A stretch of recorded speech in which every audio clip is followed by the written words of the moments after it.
Yeah, and one of the things I always talk about is the importance of relationships in education and how crucial that it is. But a lot of people say is like, hey, it's really important that we care for our kids, which is obvious. But when I mean relationships, when we talk about effective relationships, they're reciprocated, they're back and forth. And so of course I know my students, but do I, let them know a little bit things about me.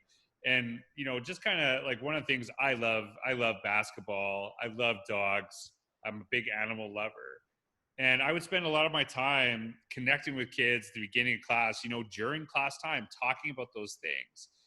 And people would say, well, but you got to teach this, you got to teach this, you got to teach this. But what's really important to understand is when I actually spend that time having those conversations and sharing that, then when we actually do get to work, when we actually, dig in and do some really tough learning, it's way easier.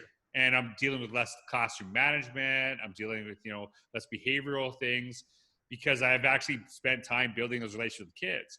And so a lot of people, because they don't see that as necessary, they're actually spending that time, but they're spending it more frustrated dealing with the negative issues, dealing with disruption in class because they haven't done it. I'm not saying like, if you do that, you'll never have a disruption. Obviously that's not true, but it's really thinking about how do you see time as an investment to build those relationships so you can actually have a better classroom environment where you kids are more comfortable where you challenge them as well to get better because they know that you care about them.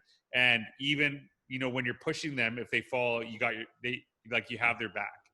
And that to me, like one of the biggest things about building relationships with students is not only that they feel cared for, but that you actually create that ability where you're pushing them.